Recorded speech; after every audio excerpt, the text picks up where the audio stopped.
Coming up on this week's edition of NCBA's Cattlemen to Cattlemen.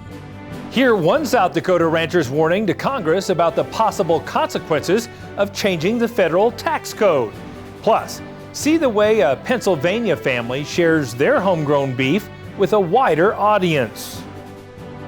And now, NCBA's Cattlemen to Cattlemen. Hello and welcome to NCBA's Cattlemen to Cattlemen. I'm Kevin Ochsner. We begin in Washington, D.C., where lawmakers on Capitol Hill are working to enact policies and programs that align with the Biden administration's agenda. One issue that's top of mind is how changes to federal tax policy can impact family-owned agricultural businesses. Recently, NCBA Vice President and South Dakota rancher Todd Wilkinson testified before the U.S. House Agriculture Committee about a number of topics, including taxes. Wilkinson explained that any tax proposal that makes it more difficult to pass an operation down to future generations would be devastating to the farming and ranching community. Secretary Vilsack's statement that the administration's proposals on taxes is not going to have an impact on other than 2% is pure bunk. You cannot take away stepped-up basis and increase the federal estate tax. Sure, give $1 million exemption. That doesn't cut it, because farmers and ranchers have their assets in land, cattle, and machinery. They don't have it in cash. We don't have cash like that in the bank.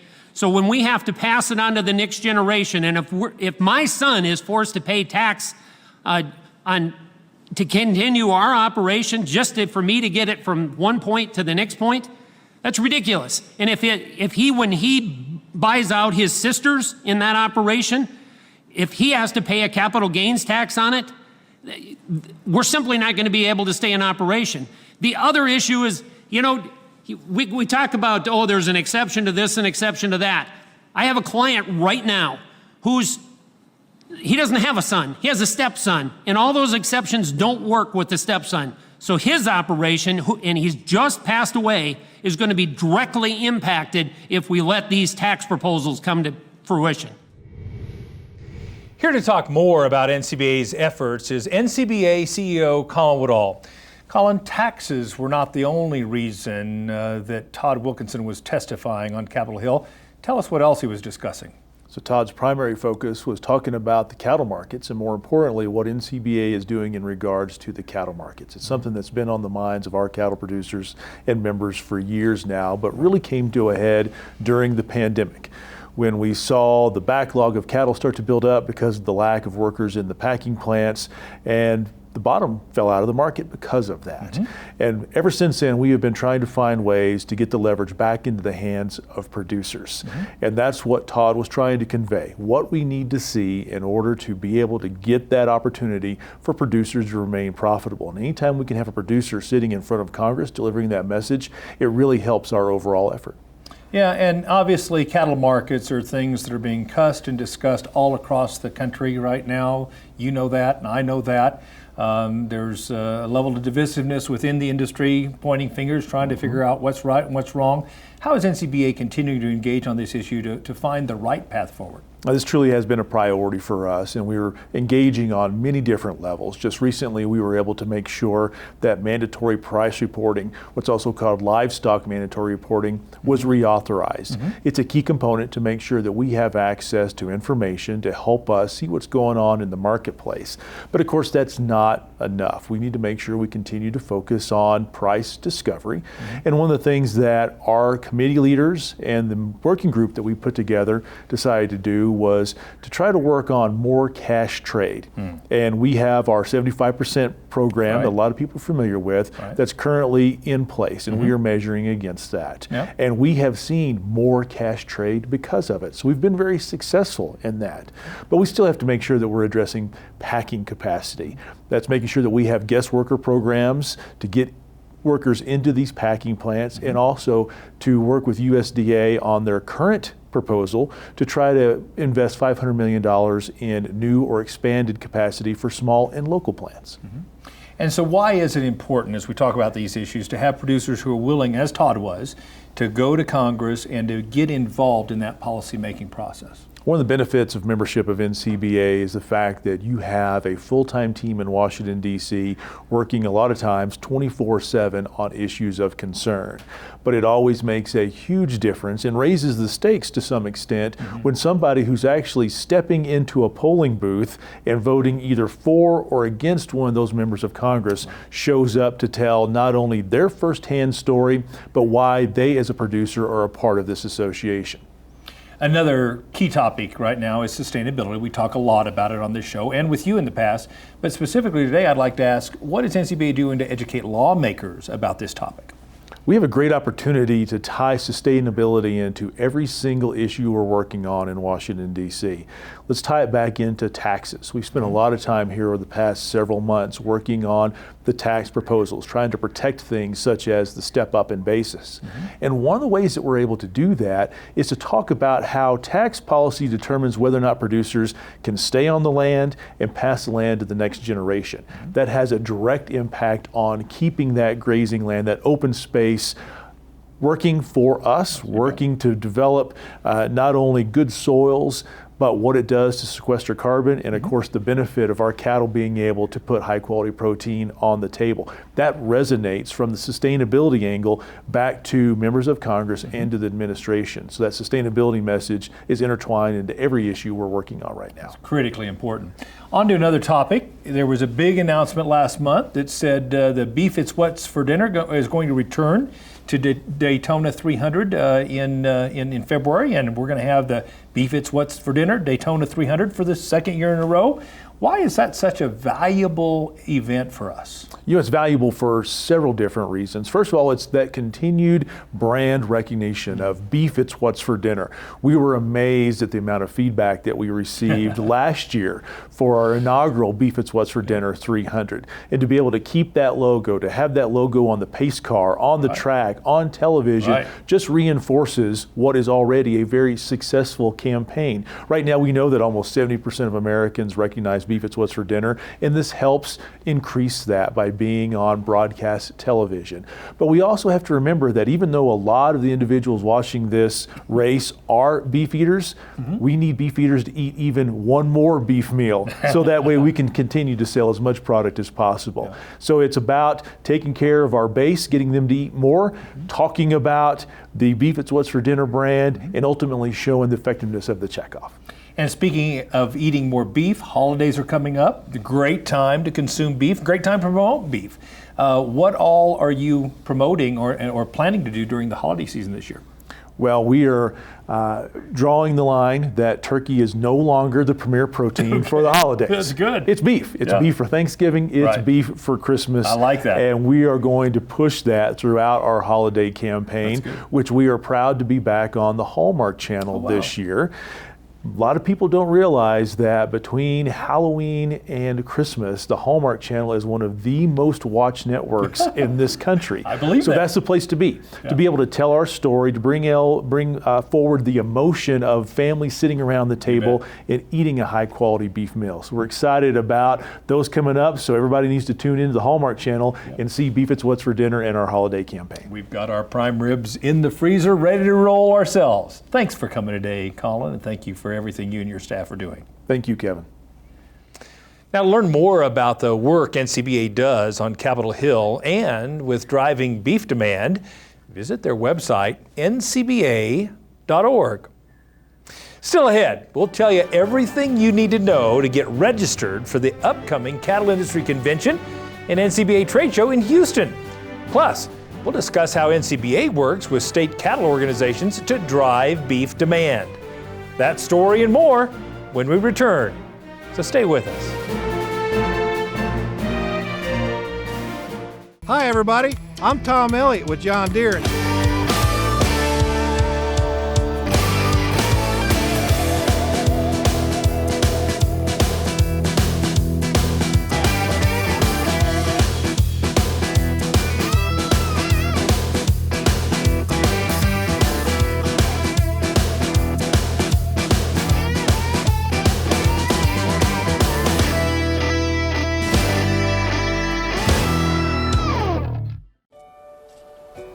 grass is the center of our universe. We've got to have a grass program that we can count on and plan on. That's what we need to sustain us, to keep us growing, to keep us prospering.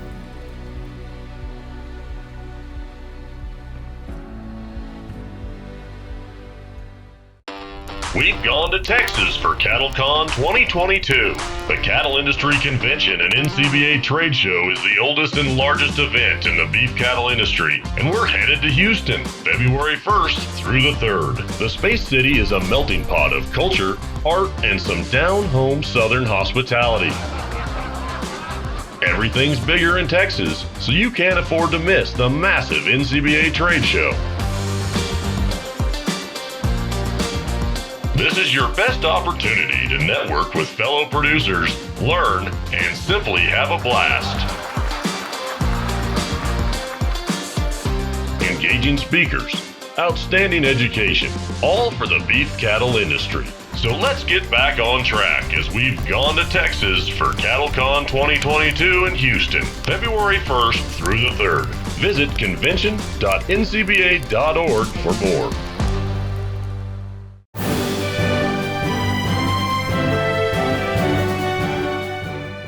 Due to COVID, this year's Cattle Industry Convention and NCBA trade show was held in August. But starting next year, the event will be back in its usual spot at the beginning of February. Joining us now to talk more about this is Jen Hollingshead. She's NCBA's Director of Meetings and Events. Jen, tell us a little bit about the planning efforts your team's going through, pulling off a convention just 6 months after the last one. Well, yes, I have to mention that we were thrilled to be able to host an in-person event in August in Nashville. We were so happy to be able to pull that off. That also set us up to host 2 annual large conventions within 6 months. Yeah. We knew that going in, so we were able to do a lot of the groundwork for Houston before we even touched our feet on the ground in Nashville. So luckily we were able to get home in late August after a successful Nashville convention, dust off the boots, and full steam ahead for Texas. I'm certain. And one thing that has to make it more challenging is it's a brand new venue in Houston. What makes Houston such an attractive venue for our convention? Well, as I've mentioned, we've been doing some pre-planning. So we've been there as a team, and it's new to our convention, but we are so excited. The convention center, the hotels, the walkability, a lot of amazing steakhouses, a lot of events and venue spaces for our partners to hold events, make it such a great place to create a community. So we're excited for our attendees to get there and to see what we've been working on. Yeah, it should be pretty nice weather as well. Oh yes, we're hoping so. We've been hoping that will be the case. Exactly.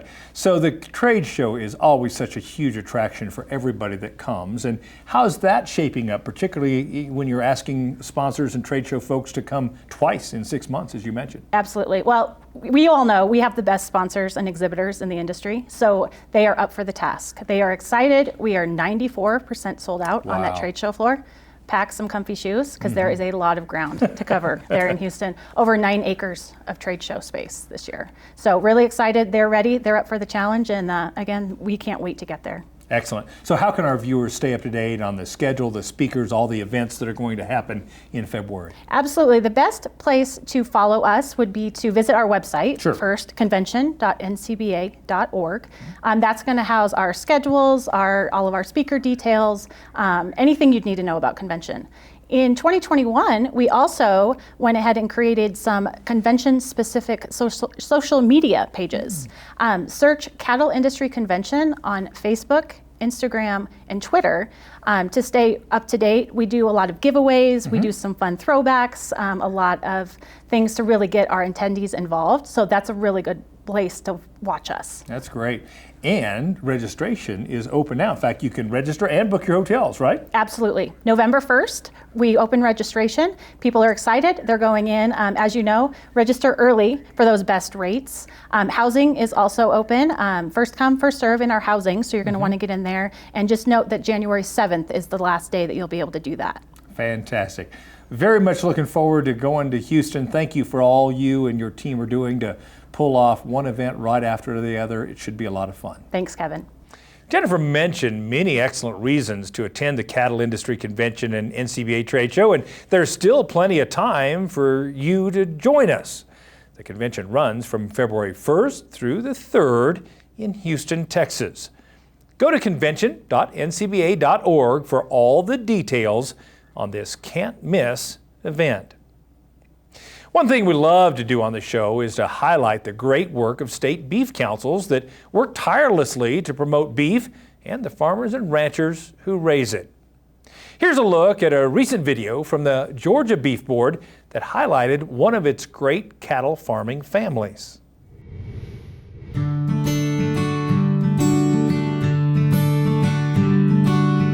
There's beef raised in every county of the 159 counties in Georgia. Every single one of them has beef producers in it. What that means to me is just every county has somebody who cares about the land, cares about producing beef sustainably.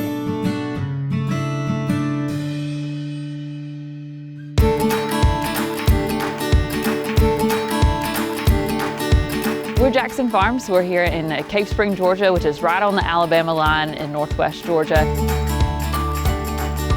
We're raising beef cattle on a cow-calf operation with my husband, Cleve, and my father-in-law, Charles. We raise beef cattle because it fits more with the environment, with the land. That's the main focus of our operation and has been ever since we started.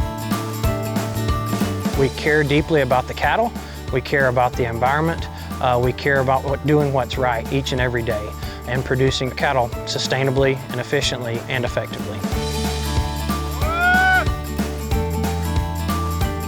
All three of us are constantly learning, whether that is new technologies or new science that we're bringing in to be able to make sure that those animals are being raised like they should. As farmers, we're focused on the animal's welfare and its ability to be able to grow into something that we can be proud of as Jackson Farms.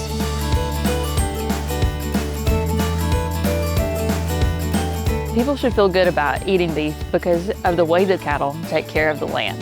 They're able to eat feedstuffs that we can't utilize in our digestive system, so that they're able to convert that to a protein, which we're able to enjoy, and it's able to add nutrition to all of our plates in a very sustainable way.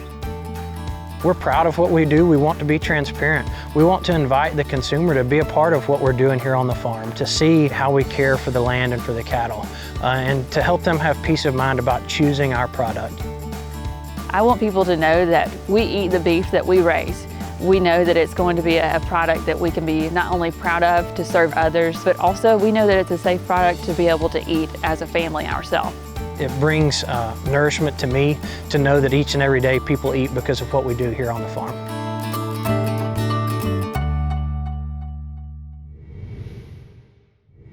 And joining us now is Taylor Evans, the Director of Public Relations for the Georgia Beef Board. Taylor, why is it so important to have cattle producing families like the Jacksons front and center as we tell the beef story?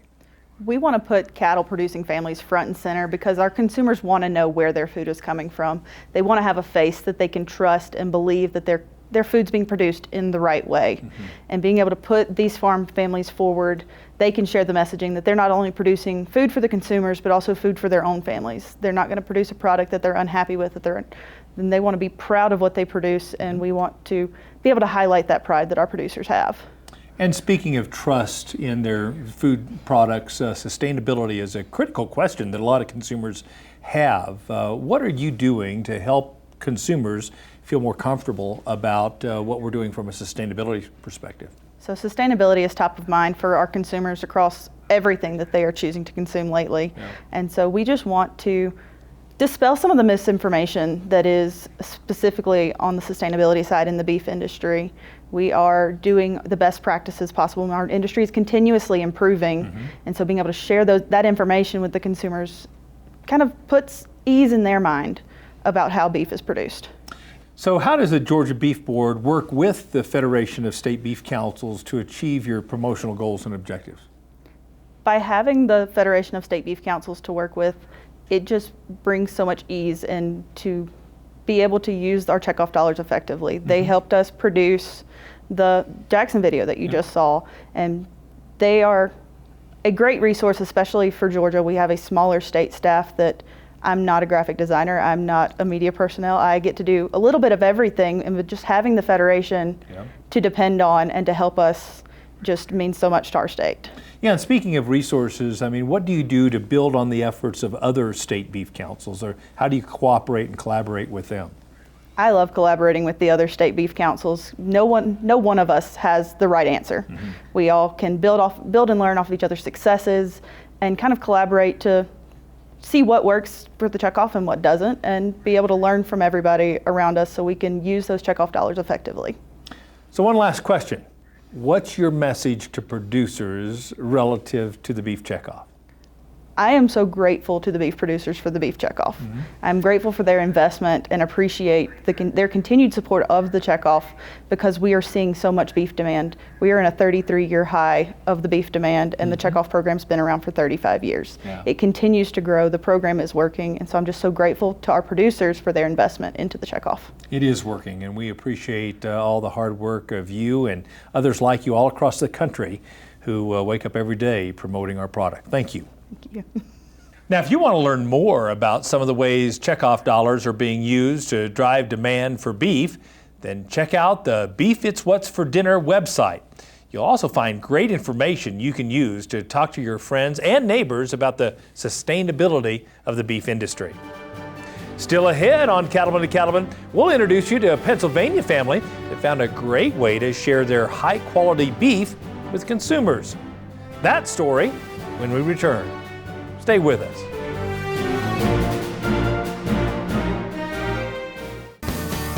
If you need a stock trailer built to stand strong in tough country, you need a Big Bend trailer. Designed and used by a family that runs cattle themselves. I think one of the things that makes Big Bend different is that I don't know of any other trailer manufacturer that actually ranches for a living, and we get firsthand use. We get to know what works and what doesn't work, and if we find something that makes our life easier, we'll do it and design it into our trailer. Big Bend trailers are packed with features. Well-designed latches, movable gates, LED lights, and an 1.5-inch gap around the edges for easy cleanup. Year after year, they keep building Big Bend trailers better. Without a doubt, they're 10 times better than they were 25 years ago. Lots of options and features and user-friendly options that we have now that they didn't have back in the day. Ranch tough at a fair price. Find out more at bigbendtrailers.com. This beef quality assurance tip is funded by the Beef Checkoff. Hi, I'm Courtney Gray, the Director of Marketing and Industry Relations with the Pennsylvania Beef Council. A large portion of my job is on the farm with producers, helping them to obtain beef quality assurance certification. But another part of my job is working every day with consumers who have questions about the beef that they are purchasing in the grocery store. My tip for you today is to obtain your beef quality assurance certification. I understand that many of the tips that are in the beef quality assurance program might be things you've already implemented on your farm or ranch. The importance of the certification process helps us when we're talking with consumer audiences to show your commitment to basic things on your farm. Things like good animal husbandry, quality animal care, and ensuring that the beef that ends up in consumers' hands is of a high quality product. It's never been more important for us to have that story to tell. I hope this has encouraged you to want to obtain your beef quality assurance certification. You can find out more by visiting bqa.org, which will help you find the location for an in-person certification near you, or you can take the online modules and complete the certification from the comfort of your own home. BQA, the right way is the only way. The Beef Quality Assurance Program is funded by the Beef Checkoff.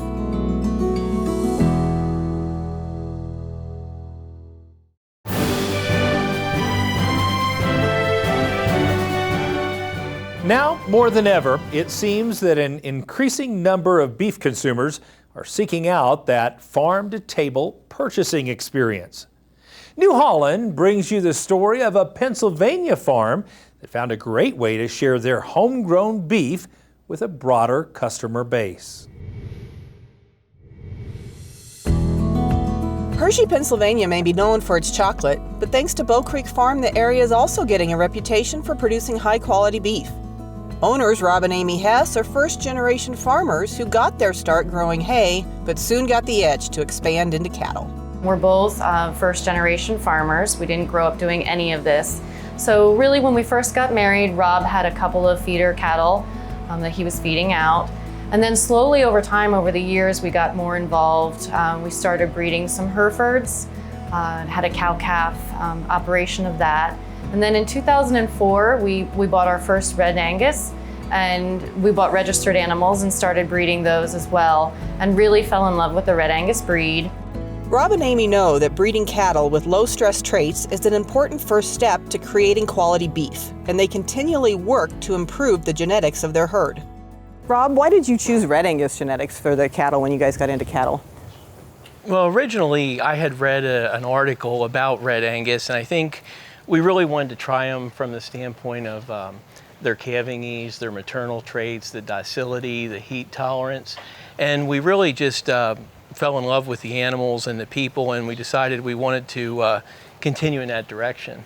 I think that for the last, I don't know, probably 10 years, we were mostly focused on maternal traits and maybe stayability and things like that.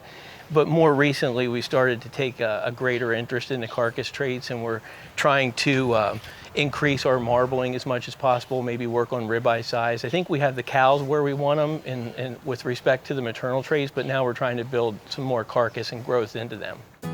Bow Creek Farm initially began by selling their premium 21-day dry-aged beef mostly as wholesale cuts to select restaurants in the area, including the historic Hotel Hershey, which is just down the road from their farm.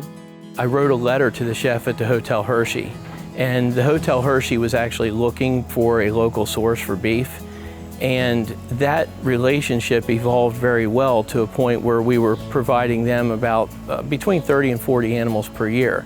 I think it's part of the story that they can tell. I mean, customers really want to know where their food is coming from, so that just is an added bonus for the hotel and for Trogs, that they can tell their customers that this beef came from so close, like only a mile away. I think that's really important to people. It's very uncommon to have the type of relationship that we have. Rob and Amy have been partnered with the hotel for about 12 years, and they have a great history of serving great beef and raising great beef. The great part about it is it's about 5 minutes down the road, and you really get to see where your food is coming from.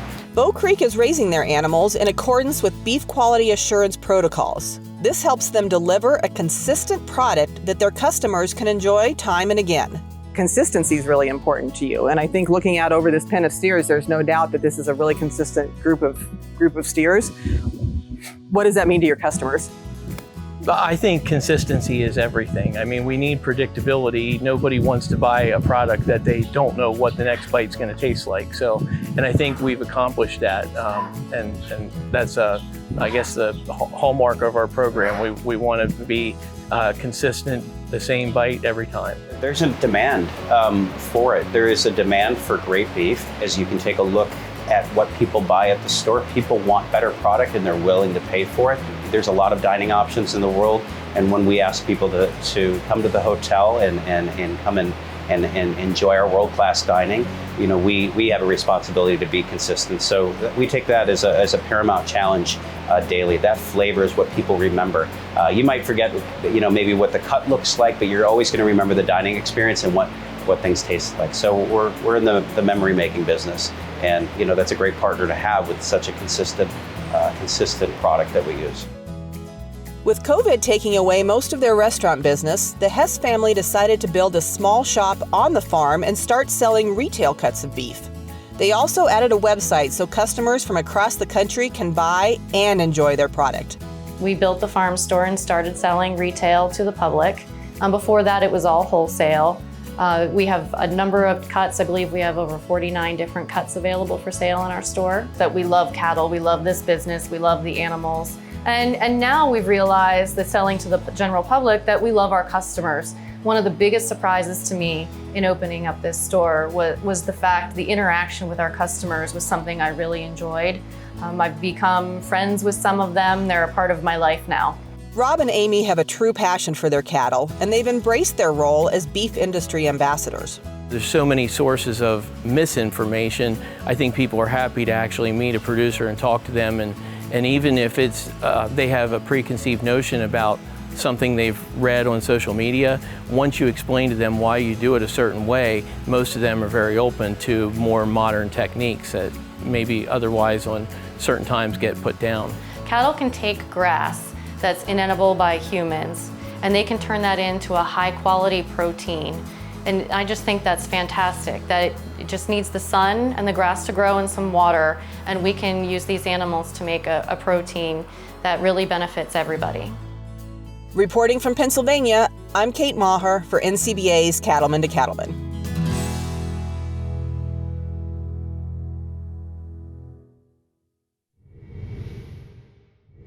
Our thanks to New Holland for the opportunity to share Rob and Amy's story with you.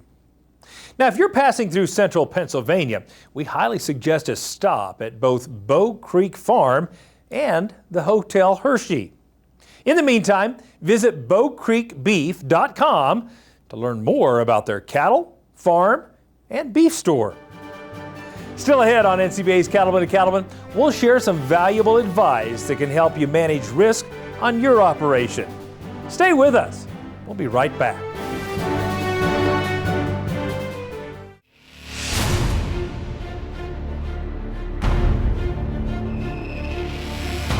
When the field is your office, you never get tired of going to work.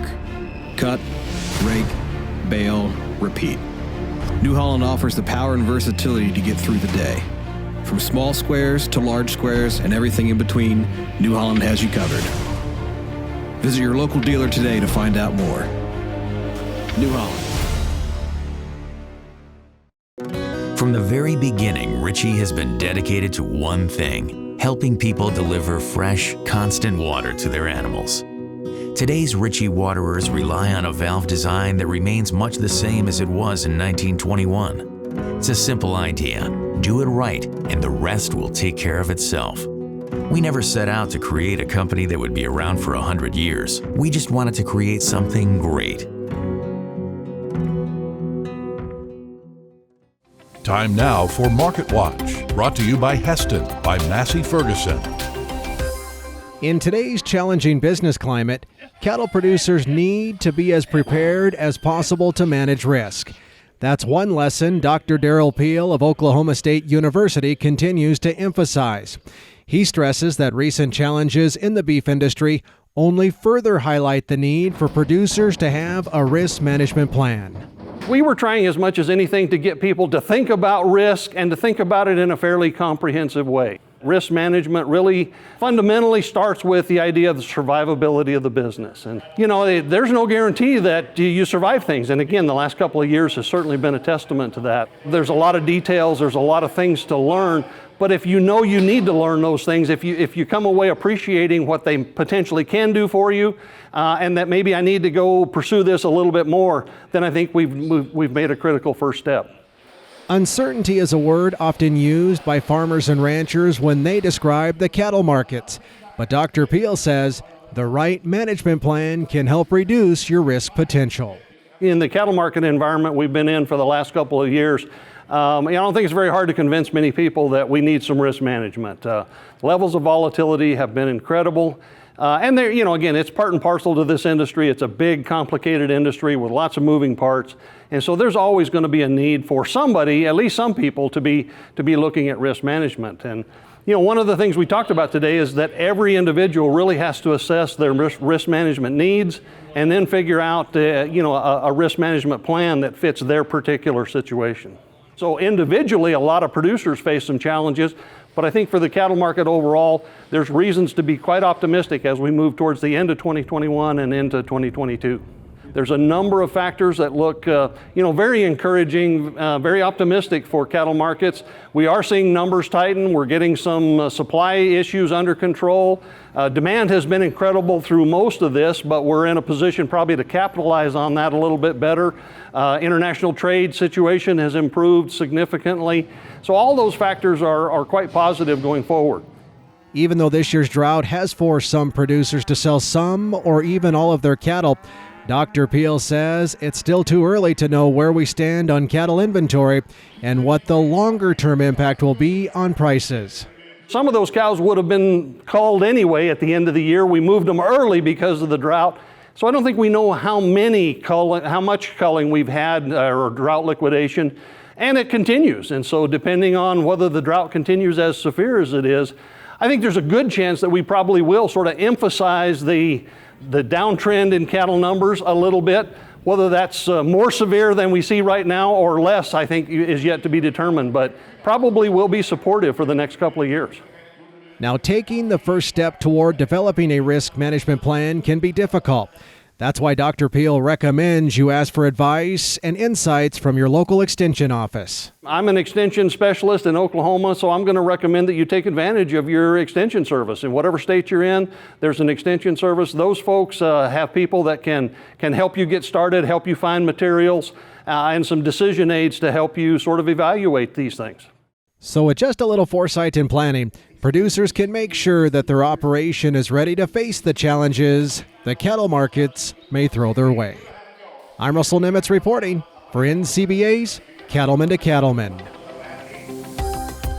Market Watch is brought to you by Heston by Massey Ferguson. Don't wish for great hay, demand Heston hay. Visit masseyferguson.us to learn more. The concept of traceability has been discussed for a long time in the U.S. beef industry, but seems more important today given the competitiveness of the global marketplace. Joining us now is Callahan Grund. He's the Executive Director of U.S. Cattle Trace. Callahan, why is traceability such an important issue for the U.S. beef industry?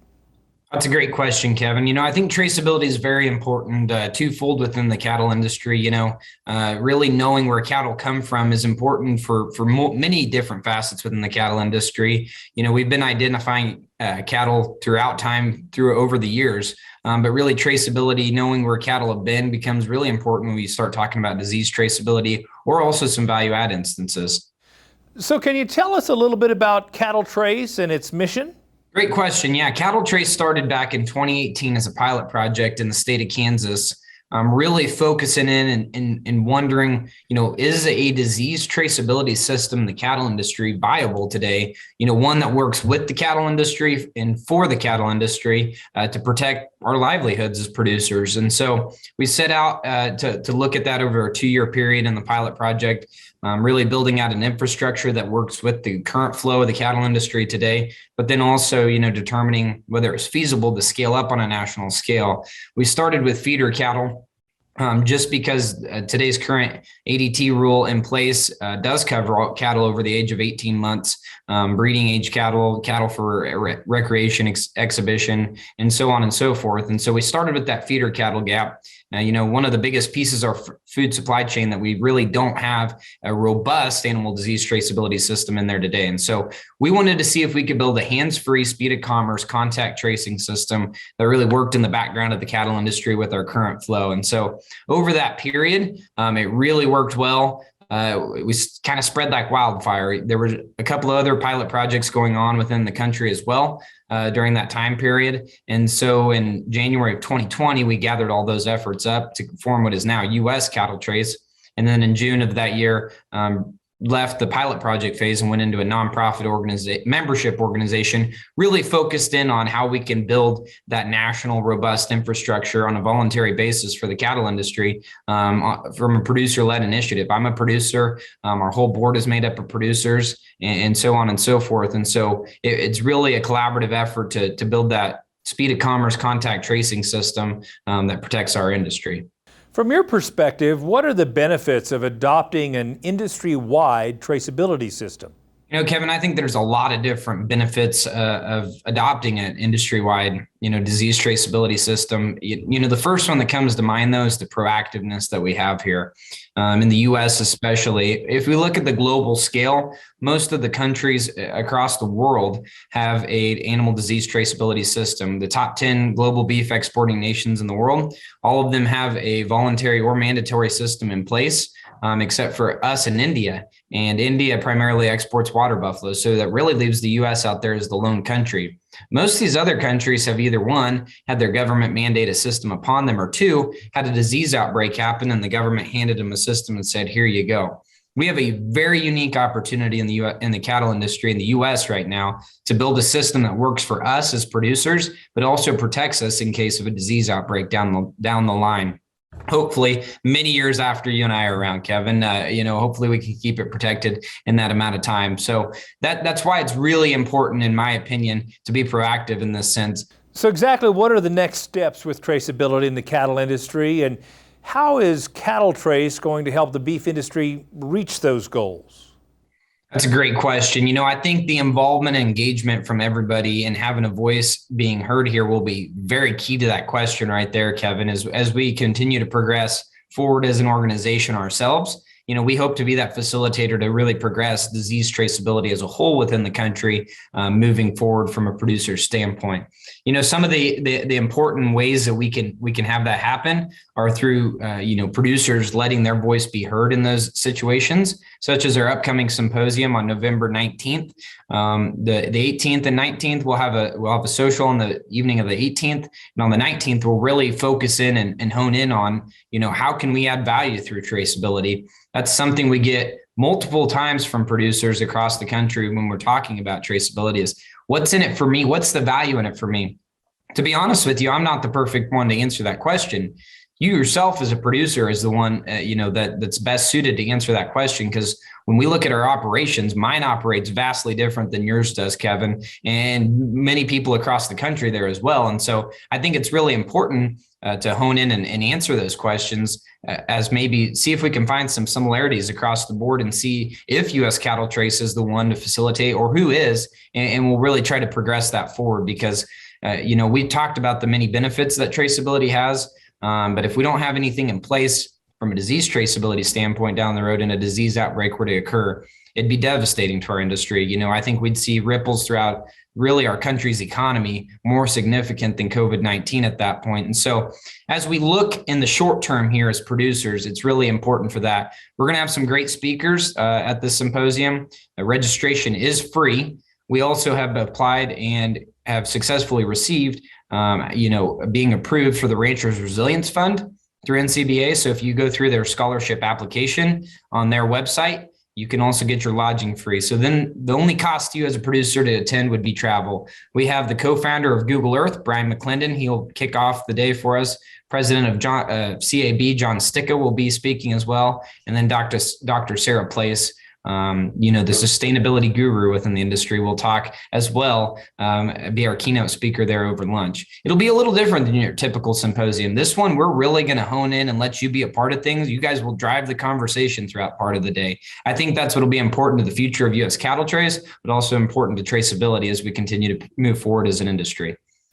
To learn more about Cattle Trace or receive information on how to participate, visit uscattletrace.org. Up next, it's time for a visit with the cowboy poet Baxter Black. Stay with us. We'll be right back. When it comes to protecting cattle health, there's only one name you need to know: Bovolus. All 27 of Merck Animal Health's high-quality cattle vaccines are now unified under the Bovolus name. They're the same vaccines you've always relied on, only with updated names and packaging. So it's easy to select the right vaccine at the right time. No matter the need, you can trust there's a solution in the innovative, cattle-friendly, proven Bovolus vaccine portfolio. See the new look of protection at ChooseBovolus.com. We know you're up before the dawn because the cattle rise before the sun. And you spend long hours in the saddle because the herd isn't always over the next rise. And you care for the land because you know it takes care of your family. And we know you do great work. And it's time to tell that story to the marketplace. IMI Global is here to help you do just that. Did you know that Prefert makes over 1,000 different farm, ranch, and rodeo items?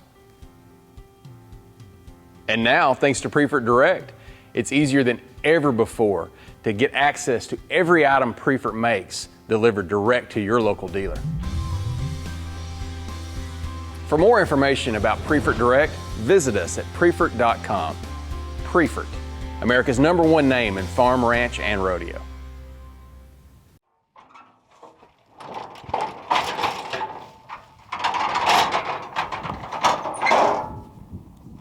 The heart and soul of veterinary medicine has always been the laying on of the healing hands, the gentle doctor, those private practitioners who dedicate their lives to caring for the animals in his or her community. They do the daily grind to keep the horses sound, beef and pork on America's table, and our cats and dogs alive and well.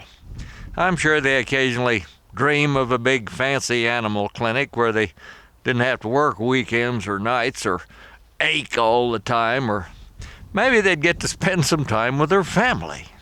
But then they wake up. Today, in the world of modern vets, I've lost my place in line. My colleagues have prospered as specialists in therio or swine. I see their achievements in magazines, their articles in print. They've developed a brand new cure for warts with after-dinner mints. Or they're recognized as a final word in matters so complex, I can't pronounce what they're working on, much less what it affects. I spend my days at the back of a cow, usually up to my chin, in the process of pulling something out or pushing it back in, or I'm trying to pass a catheter to move a calculi when the cat is tearing my arms to shreds and spraying my good time. But I'm thankful I've got a good practice with loyal clientele who, in spite of my vast shortcomings, still try and speak of me well. Why, just last week, 2 farmers were talking outside my clinic door. You know, Doc ain't perfect, but for our little town, we couldn't ask for more. Yes, I'll agree, the second one answered. I've given it some thought. With Doc, you always get your money's worth.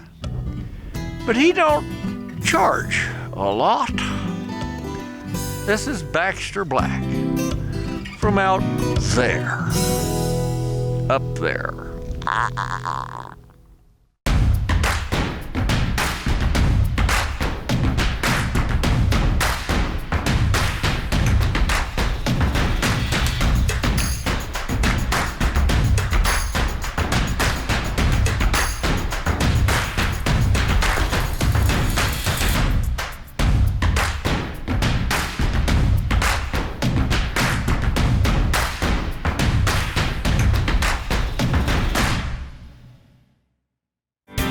Cattle producers across the country work hard to care for their animals and their land. The USDA's Natural Resources Conservation Service is there to help. Find out how you can work with NRCS to develop a conservation plan for your operation. Find possible funding resources for implementing conservation practices, or get free expert advice on ways to improve your farm or ranch. Visit the website nrcs.usda.gov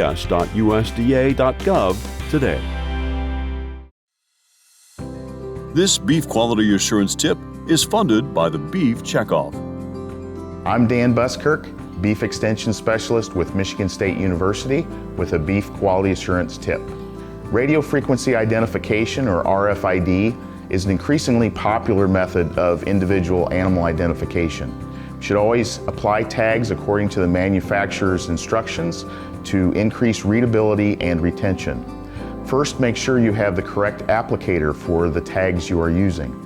Next, make sure that the animal is secured so that the tag can be applied properly on the left ear. Make sure that the female part of the tag is on the inside of the ear and the male stud is on the back of the ear.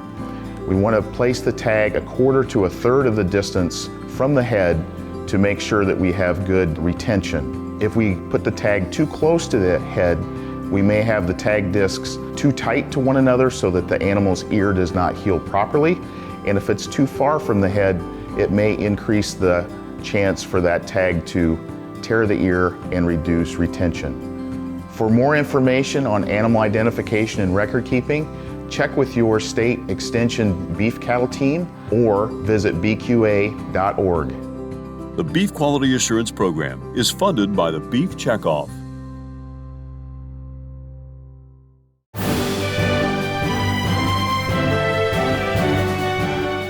Welcome back.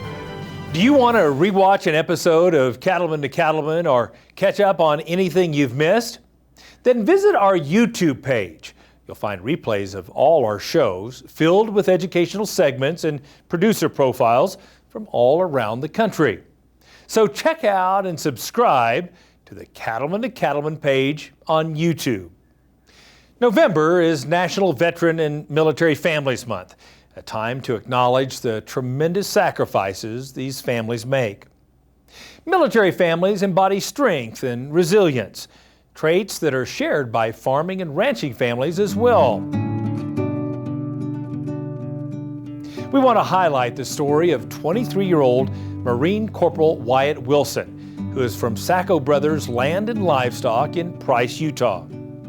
Wyatt was severely injured in the Kabul, Afghanistan airport bombing, but was able to pull another injured Marine to safety, even with his own life-threatening injuries. Wyatt has had multiple surgeries and is recovering in California with his wife and daughter by his side. Our thanks to Corporal Wilson and those like him, past and present, who have served our country. Now don't forget, registration is now open for the Cattle Industry Convention and NCBA Trade Show in Houston. It officially gets underway Tuesday, February 1st and continues through Thursday the 3rd. Find out all the details at convention.ncba.org. Well, that wraps up this edition of NCBA's Cattlemen to Cattlemen. Thanks so much for spending time with us. We'll see you again next week right here on RFD TV.